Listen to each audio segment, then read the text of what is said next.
Hi there, Spanish Grammar Guy here on Focus 15, here to help you with your Spanish grammar.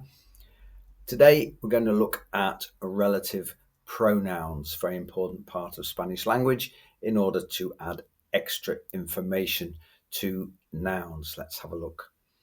They're crucial for connecting phrases and providing additional information about a noun. They are connecting words, conjunctions you might call them, and understanding them will help you form more complex and nuanced sentences in Spanish. So what are relative pronouns? Well, they're simply words used to introduce a relative clause, another part of a sentence, and they work similar to English. They help provide more details about a noun that has already been mentioned in a sentence, and that's why they're called relative, because they relate to something already mentioned in a sentence.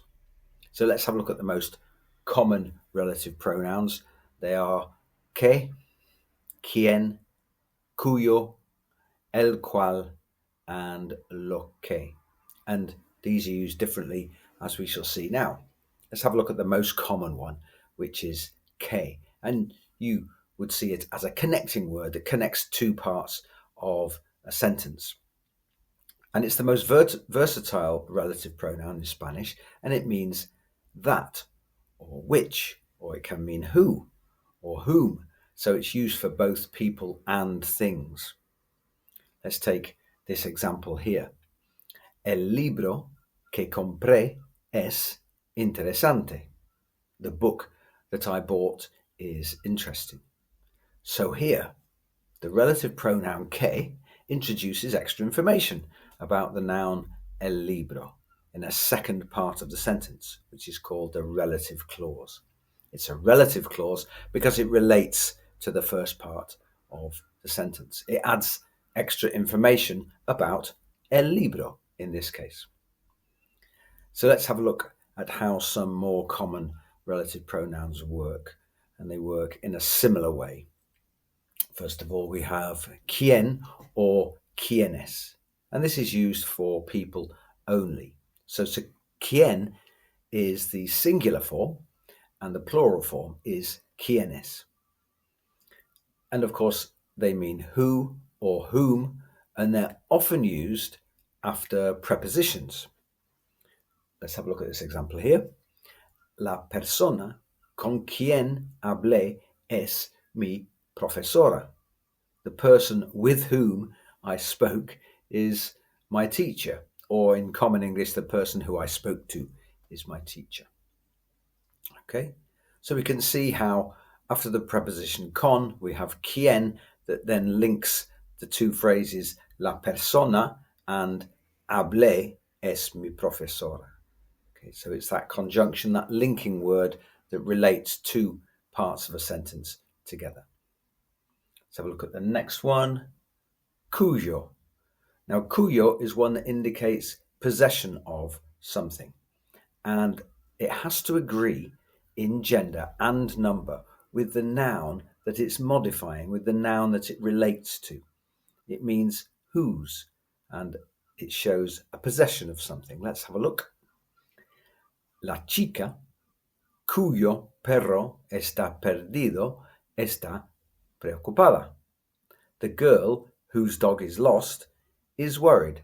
So the use of cuyo gives the idea of possession of the dog. Who owns the dog?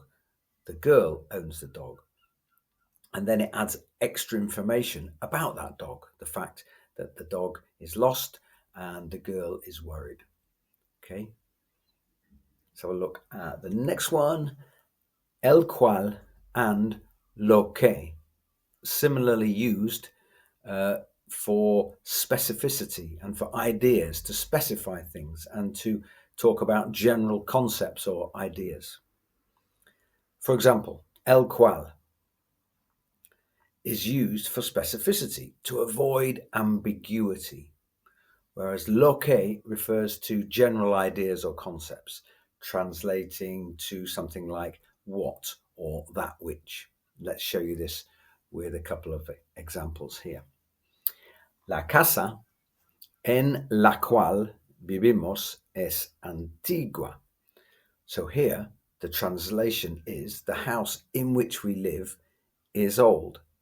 So la cual here has to agree with gender and number of la casa, singular and feminine. La casa en la cual, in which we live, is old. The next one here, lo que dices es interesante. What you are saying is interesting, or that what you are saying is interesting. Okay, so that use of lo que there refers to the ideas that are being presented.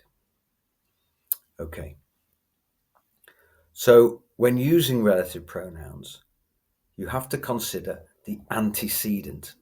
Yes, it's a posh grammatical word. It simply means that the noun that is being referred to in the first part of the sentence, the noun referred to first. So you have to consider that noun and the role of the pronoun in the relative clause, because sometimes you have to agree the relative pronoun with the noun in the case, for example, of el cual or la cual, for example. So practice these by creating sentences that describe people, places and things and using these pronouns. Okay, so to sum up, mastering relative pronouns can greatly enhance your Spanish writing and speaking skills. So they not only help in connecting ideas, but also in making your communication clearer and more precise. Okay, that's it for now. Please subscribe to Focus 15 with the Spanish Grammar Guy if you want more Spanish grammar tips. See you soon. Thanks for watching.